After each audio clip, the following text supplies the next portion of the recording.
So when I say police militarization, I don't just mean the MRAPs, or I don't just mean the AR-15s. I do mean those, and I also mean tactics and culture.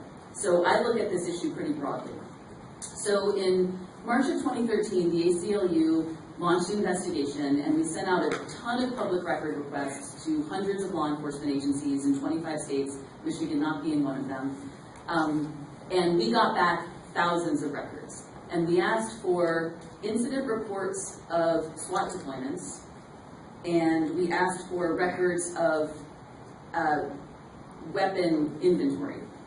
We got a ton of records on the first part. We got a ton of incident reports of SWAT deployments. We got very little records of inventory, so I don't have a lot to share about the inventory issue. But on the incident reports related to SWAT deployments, we got nearly 4,000 records, and we looked at the number of people impacted, race, ethnicity, and sex, the number of children present, the number of mentally ill civilians impacted by SWAT deployments, which was very hard to track because we got very little information in police incident reports, which I think makes a lot of sense because police aren't necessarily trained to diagnose. So that was maybe, it wasn't helpful for us to be asking that question. Number of officer deaths and injuries, whether there was a forced entry, whether there was a distraction device, specifically what are known as flashbang grenades, which are these devices that SWAT officers will often throw into a home, and they let off really loud noises and smoke, and they're designed to disorient people.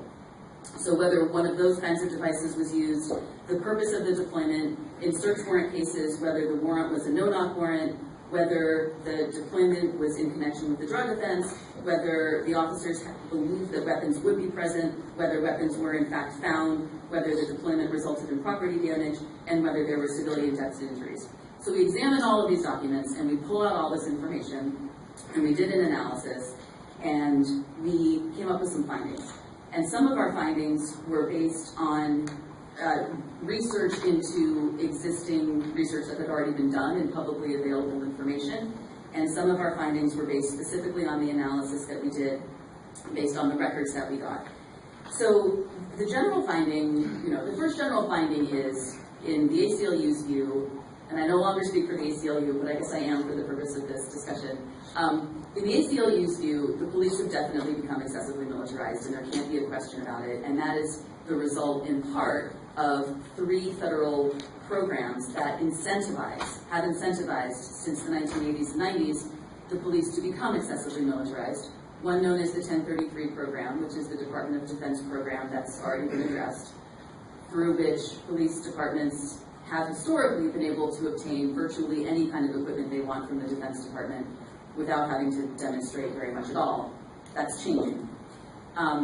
The DHS Homeland Security Grant Program, through which local law enforcement agencies receive billions of dollars and have virtually, a lot of discretion in terms of how they spend it. There are definitely some restrictions on how they can spend it, but there's a lot of discretion there. And the third one that we looked at is the Justice Department's Burn JAG program. And this is a program that was started in the 80s at the beginning of the war on drugs, and it was very much an anti-drug funding program. And most of that money goes to local law enforcement, although it doesn't have to. By statute, it can go to things like drug treatment and community corrections, but almost all of it, or the majority of it, I should say, goes to law enforcement. So these 3 programs, in the ACLU's view, incentivize and have incentivized for the last several decades the police to become excessively militarized.